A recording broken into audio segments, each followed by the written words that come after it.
As many of you know, I'm an avid YouTube connoisseur. Now, even though I've only been making videos here on YouTube for about 24 months, I have been on here as a loyal viewer since about 2010, and every now and then someone comes across your screen that gets your attention. Someone who really stands out. Someone who is extremely entertaining. And when it comes to captivating an audience, no one quite does it like the loud-mouthed real estate mogul Ben Mallah. I should send somebody over there and cut your kishkas off. For you to have the chutzpah to put a friggin' demand in for $92,000, you should be ashamed of yourself. Today, we sold $30 million worth of real estate, and the clock is ticking. I'll go in the motherfucking hood, buy a up place, fix the motherfucker up, rent it out to families, and make some money and improve the neighborhood. He's a high school dropout who grew up in the projects of Queens, New York. Not the typical profile you would think of someone who now owns over $250 million. Mallah. And not too much longer after that, I booked a plane ticket to go from Los Angeles, California, all the way to Clearwater, Florida, so we can meet this larger-than-life personality firsthand. And also learn from someone who built up a real estate empire without so much as a high school diploma. This is what happened. Enjoy.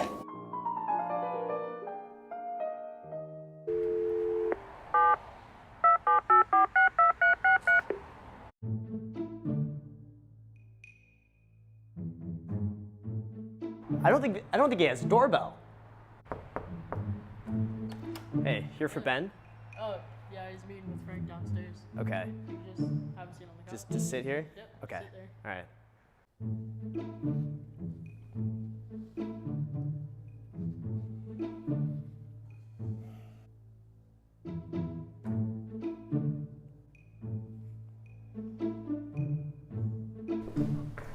What the hell are you doing here? What's up, man? Hey. Imagine, in a shitbox bungalow that was only made to live in the summertime, my father had us live there all year round because he was a cheapskate. That's why I live here. Everything my parents did, I'm the opposite. My mother used to beat the hell out of me as a kid for no reason. I never raised a hand to my kids. My father always wanted to be a cheapskate and live in dumps and save every little penny he could and sacrifice decent living. I'm the opposite. You're standing in the formal part of the living room. Okay. Over here we have a family room. Over there is the formal dining room that we don't use too often because there's only 4 of us. So we have the dining room here. As you walk in over here, you will find the butler's, some people have a butler's pantry. Right. And I'm going to be calling it the cry room because when my wife goes out and fills all these spaces with bottles of wine, I'm going to cry when I see the bill. Jeez. And she likes good wine, so, but this is the wine room here. I really knew real estate when I got out of the Army and went to work for a guy that was already in real estate and started working for him. That's how I really knew this is it. You know, this is what I like to do. This is where there's a lot of opportunity. You don't need a lot of education. If you're willing to work hard, you really don't need a lot of money if you think smart. See, once I got the nicest house, and I feel like I got the nicest car, then I'm pretty much done. I can retire now. I made it to the top level that I feel I wanted to be on, and I'm done. Now my kids can try to, you know, climb the ladder too. Yeah. When you do have money, the money gives you power. Because I don't answer to anybody. So that's why I'm able to compete with all the big microwave. This microwave is really cool, check it out. You press the button. Ooh, Oh, you got a drawer. baby, Oh, look that's at that. I mean, you know, a couple of Yeah. dishwashers, Okay. pretty much a fireplace here in the kitchen area. That's my lovely wife right there. Number one, to find lots this size will never happen. Yeah. The guy that built this house, he had to knock down like 3 houses. Right. You know, so you'd have to go out and buy 3 lots. They had to all be next door to each other, which is impossible to do. He used top-of-the-line construction here. It would take 5 years to build this house now, I was told. And it would probably take, all in, $10 million more than what I paid. So it actually was a really good deal. Okay. I had offers in excess of $5 million more than I paid for this Really? place. Well, it's a very unique place, that's why. You know, but you got to be careful buying unique stuff. You don't want to buy a white elephant because sometimes nobody wants it. But this house was Street Far Rockaway, New York. Yeah. You wouldn't step foot within a 5-mile radius of that place. It's so bad. So, you know, it's nice to be able to have something really over the top. Timing is very important, and terms. If you give somebody good terms and good timing, you'll get that deal better than the other guy that's going to pay more money and drag it out for 3 or 4 months and subject to this and subject to appraisals and all that. I came in and said, I'm buying this house, here's my money, and let's do the deal at this price, and I'll close it like that. Nice. That's how you get deals done. So here we have the bar entertainment room. Okay.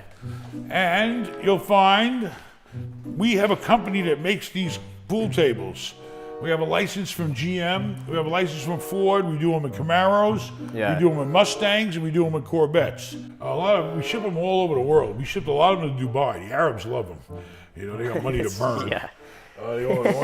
We got to cross the line in life. If you really want to make it and you ain't got a bunch of money, you're not born rich, you got to cross the line. You got to go where nobody else wants to go.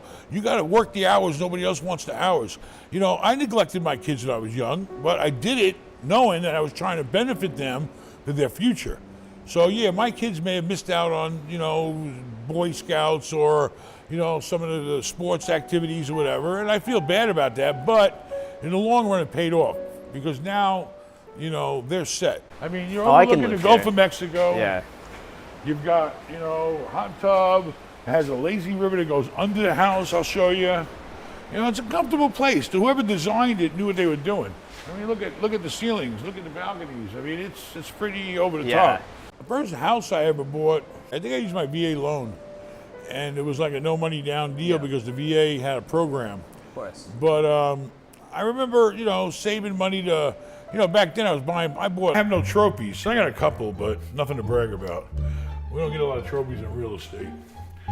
And we're gonna turn it into a game room. We're getting this table redone here, and we're gonna put a Corvette table in here, and this is gonna be the trophy room. You don't wanna buy a place that needs too much work. You know, I try to stay away from major structural type work. You know, the foundation's gotta be good. Roofs, okay, it depends on the deal. Okay. But, you know, basically I always just went in, put carpets in, painted the place, maybe work on windows, doors, you know, things like that. Yeah. I wasn't big into construction. I've never built anything in my life. Instead of being a builder, I called myself a rebuilder. I would take something that was already built, beat down, bring it back to its original condition, and make it live again. I started off with a couple of lines. I started off with that one, the male and female, to represent me and my wife, and a friend of mine had them for sale. And then I rented even back then. We're talking around late 80s, maybe early 90s, late 80s, early 90s. Those units were renting for like $800 a piece.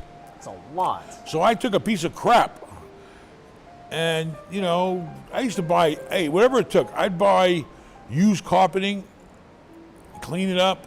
I'd buy used materials from secondhand places. You know, buy the cheapest stuff I could to make it work right.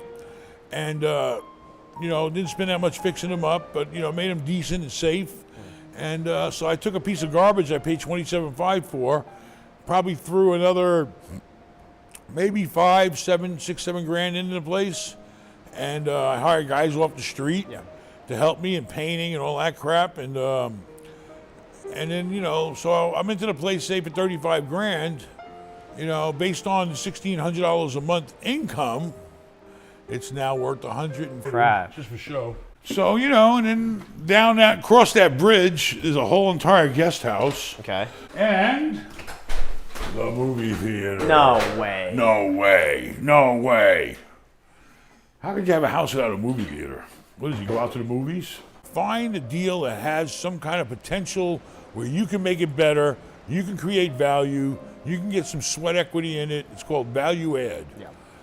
You know, and typically there's always going to be a place like that. You know, people die, people retire. There's always a house even you can fix up. Let me tell you another good thing that I did very well on. I did very well on student housing. You can go out and you can buy, let's say you just buy a house. You buy a house, and let's say that house is a big house with 4 bedrooms in it. With students, you don't rent the whole place out. You rent it by the bed. Right. And that we did very well in, because we went out and we bought a property that had a lot of 4-bedroom. Make the parents guarantee the lease. So if they don't pay, you go back to the parent. Hey, your kid didn't pay their rent, you know. But student housing is good. Senior housing is great because with seniors, they never move. And they don't break anything. And they don't really use anything. It's pretty easy to run a senior building. There's a lot of different areas of real estate that you can do really well in. Downstairs, you know, we can go. That's all the guest house. You want to see the gym? Yeah, let's see it. Where I spend most of my time. Getting ready to put some furniture. We haven't lived here that long, so she's still putting furniture out, decorating. There's another bedroom down here.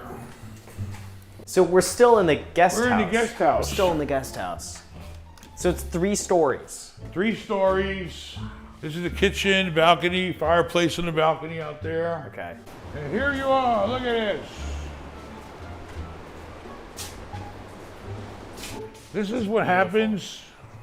He was a very big builder. Yeah. And I knew that if I kept doing what he was doing and kept working at it and putting my time in and flipping properties, I knew eventually I'd get to a level where I could afford to have pretty much almost any house I wanted. Okay. You know it because you feel your life accumulating, you feel your life growing, you feel your bank account growing, you feel your assets growing. But you got to get out there and earn it. It ain't gonna happen by sitting around, you know, doing nothing. Yeah. You got to get out there and find those places and fix those places and rent those places and sell those places. Yeah. You know? Get out of the way, Danny. I had to close the door, you son of a... There was a lot of opportunity where I was at the time in the bad, rough neighborhoods. So I had stuff all over town. I had single families I'd buy, duplexes. The duplexes started becoming triplexes, and I bought 4plexes. Then the guy that I was working for doing management, I also had him. And then me and him with his money and his credit. I've seen this. And it shoots water all kinds of ways. You control the temperature, you control the pulse. Oh, let me tell you, once you have one, you can't live without one. We started growing very, very large in the apartment business. And that's pretty much all I ever did was apartments. And it was affordable housing too, mostly. Then when I decided to move out of California in 04, because the market was really high in 04 in California, you got to know when it's time to sell. You don't want to miss the boat. You know, it's a market just like anything else. Real estate's up, real estate's down. You got to buy when it's down. You got to sell when it's up. So I came to Florida. I found this area had a lot of growth in it in the middle of the state. Miami was too expensive. North Florida was too cheap. And this was just right in the middle. So we grew in the hotel business. We found that to be very lucrative, fixing up beat up hotels, making them nice and running them. And then about 5 years ago, wasn't only responsible maybe for the roof and the exterior. You basically collect the rent from a business owner, and that's the end of it. You don't have to worry about nothing else. And they typically don't move a lot if they're making money because that's their their livelihood. Yeah. The master bedroom, balconies, fireplace. You know, you got to take care of your housekeepers. You ain't got to carry laundry everywhere and all that. You set them up in washers by the rooms. When things are far away, it's very hard to deal with. And you don't want to hire management companies because then you're not in control of your own investment and they can do things you don't want them to do. It's not their investment. They're not going to protect the investment like you are. So the biggest thing was, not be so spread out because I didn't want to be no big giant company. I was happy just being a good, strong family business, with kids coming in and helping me. And just all of us working together. Yeah. So the tech room where's the light? Oh, it turned on automatic. Get it in your hole. That's where we keep the brain. This is insane. All the camera servers. You don't want to do that. Okay. You want to make sure that there's some upside in that deal, whether it's on the sale, whether it's on the monthly income. You don't want to work for free. Because then you're not going nowhere. You're like that hamster in the wheel, and you're just constantly pedaling, but you're not going nowhere. You got to make sure there's a plan. You got to have a plan. You got to have goals. All right, now we're going to show you. Feel like doing a little bowling? Let's do it. You almost look like the size of a pin. He could be one of my pins if I ever lose one. But everybody can change. I grew up in the worst place in the world, but I always knew growing up in the hardest, horrible places, I mean, it was dangerous. Yeah. I always knew I wanted a better life. Right. I'd get out. He's living in the same neighborhood he grew up in his whole life. There's the lazy river. I can turn the water on and it'll push you all through on a raft. You gotta make decisions in life. If you really, really wanna be wealthy, you gotta go further than the average guy next to you. You gotta put in 18-hour days sometimes. Get out, go online, find a real estate agent. There's plenty of them out there. A real estate agent will work for free for you. They get paid by the seller. Get a real estate agent that's going to find you exactly what you need and what you want. Go online, look on the MLS. You know, go on all the websites there are. Find something in your area that you can afford. The most important thing is get your credit right. Make sure you got good credit. Save up as much money as you can for a down payment and for fix up.